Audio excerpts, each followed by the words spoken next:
told you guys I would make you another video on how we make our food. So I'm going to try to get through this the best I can. A lot of Maine Coon breeders use raw food. I am still not comfortable with that. I just am not. I don't know why. I just still feel scared of it. Someday maybe I'll do it, but right now and I've tried raw. I tried it and my boys will not eat it. My girls won't eat it. The kittens will, but the others won't. I don't know why. But so we cook ours. We cook everything at 475 for 45 to 60 minutes, depending on how big they are, and making sure it's completely done.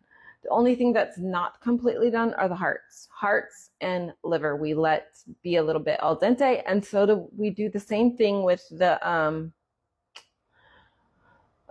chicken necks and the turkey necks. We let them get soft, but not fully done because all the vitamins are in there. So that's what we do. Bone first. We might get an audience, so you'll get to see our Maine Coons out here pretty soon. They'll be running in here as soon as they hear all this.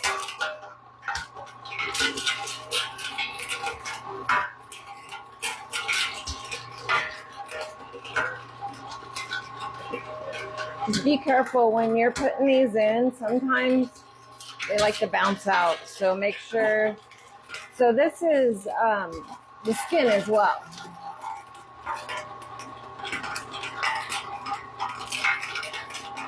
Get in there.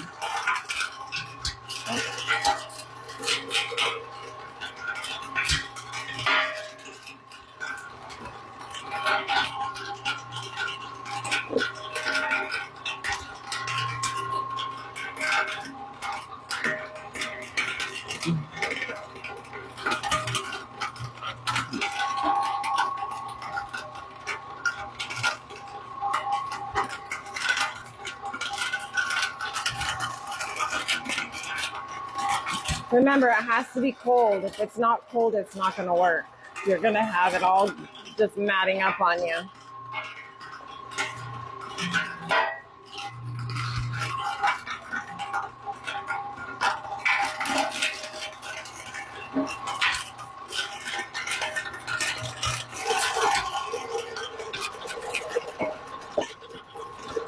Be aggressive. Don't worry about it. It'll get done. Don't worry. Just be aggressive. Shove it in there. See how good this machine works? It's so great. It is huge, I will tell you that. And heavy. Oh my gosh, it is heavy.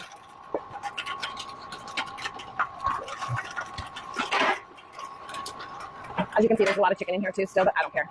Because it's all going to get used anyway. Just you got to make sure that you only put 20% of bone and skin. But that's why we just go ahead and grind it up and put it in the freezer and hold it. Might as well. It's a lot of work.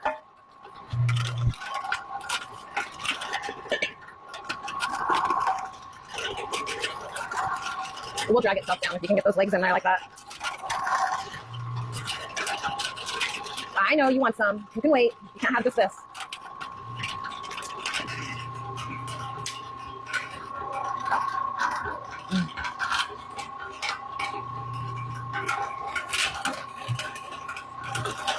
So that's the gist of doing the grinding. See how nice that is? Look at that. But I'll put it through a second time. The grinder that we use for the bone is this size. We want it as small as possible. I sometimes will put it through twice because this guy goes so fast, so I don't mind putting it through twice. Make sure you put your grinder together right. This goes in first, backwards it looks like. You would think it would go that way, but it don't. It goes that way. So the cutter goes on the outward swing. Make sure you lock your tool in. And then you spin this on. Make sure you unplug your unit before I know that's go without saying, but unplug your unit before you start touching this stuff in here. You don't want to have an accident. So now we plug her in. There we go. Okay, this is the hamburger. And I'll be doing the hamburger and the pork.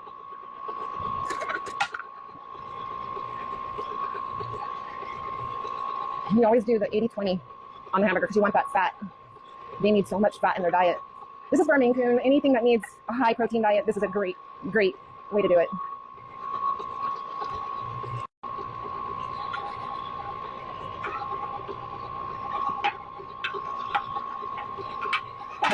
Look at that.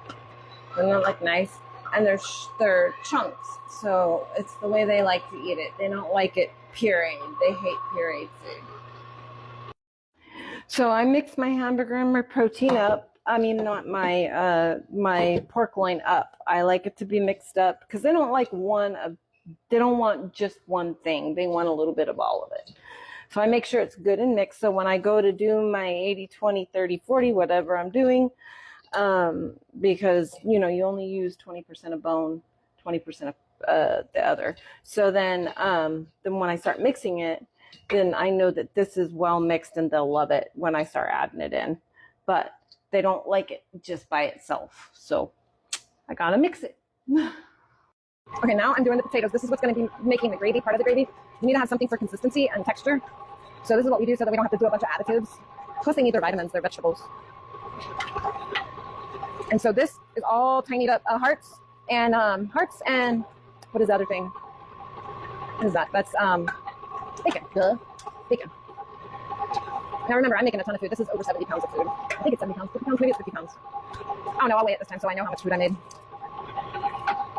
This is a great way to get it all munched up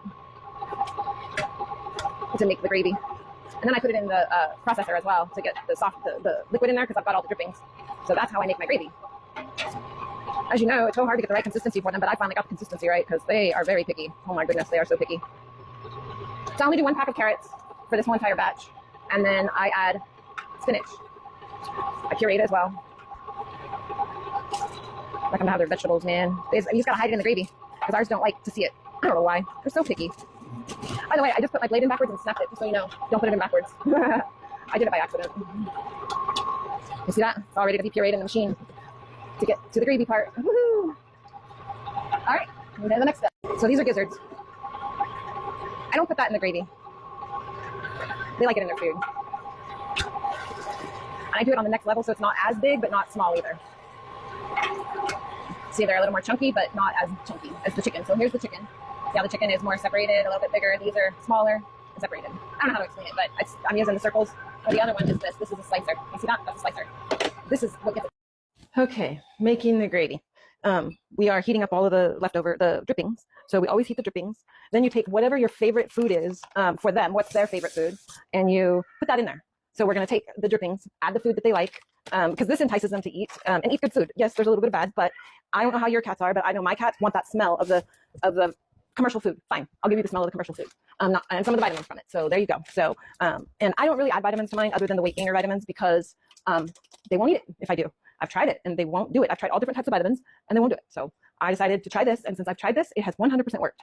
I used to put gelatin in here to thicken it up, but they wouldn't eat the gelatin, so stopped doing that. So now I thicken it up with cornstarch. You know how you make your own gravy? Same way. That's what you're gonna do. You're gonna thicken it up with your cornstarch to get the consistency as to what you think they like. I know what mine like, and they like it thicker. So we have an audience over here, y'all. I'll show you. They're all hanging out. They want, look, they're like, Mom, where's my food? Look at them all.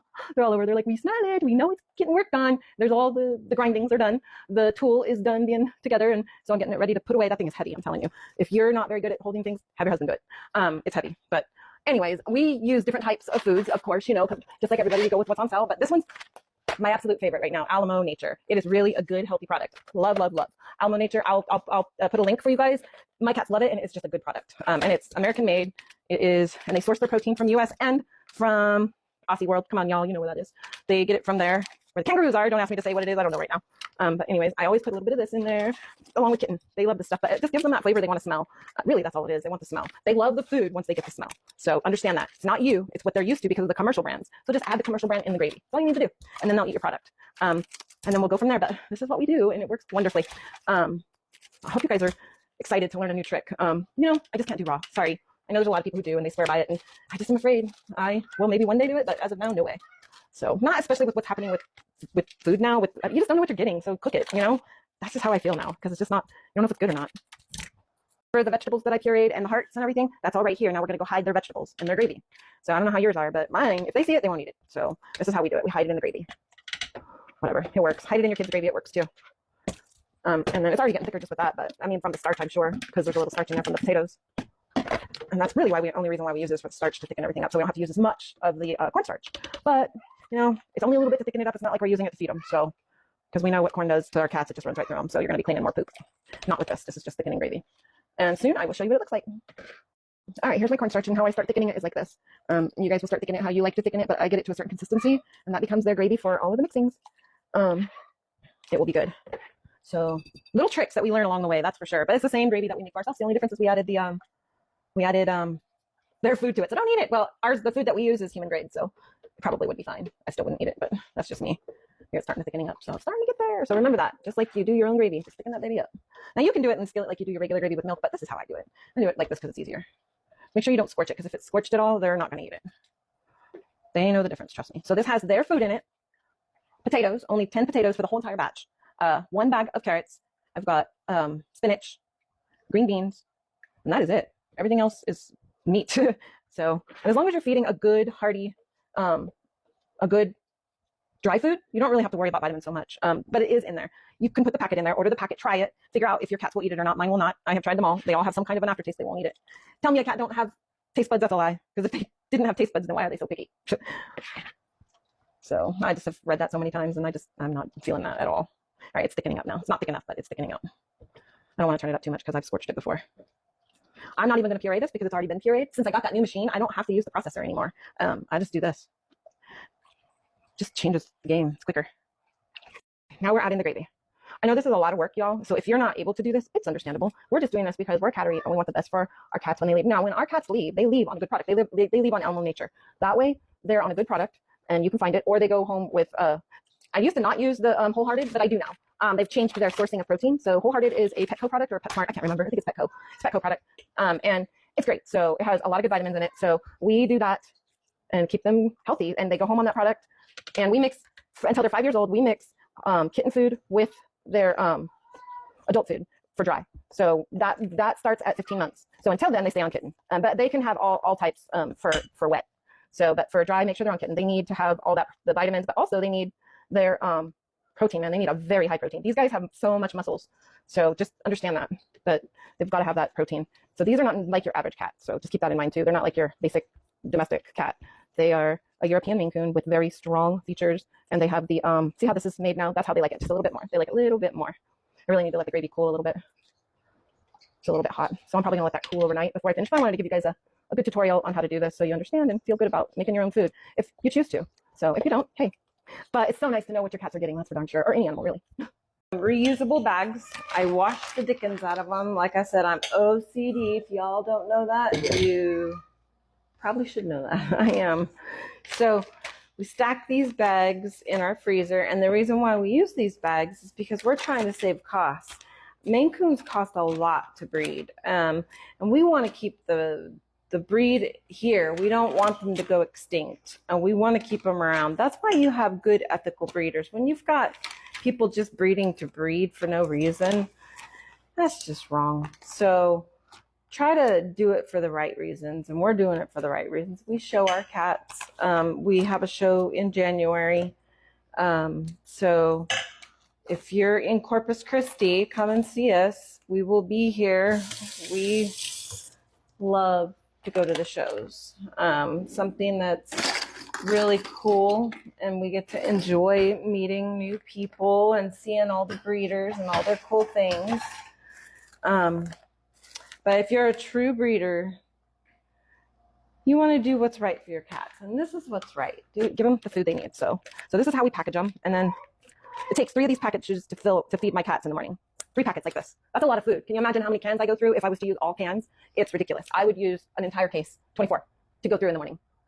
Actually, it would be the whole day. It would be the day. So 24 in one day. That's what it was. That's why food got so expensive. So food is ridiculous now. So we got to make our food.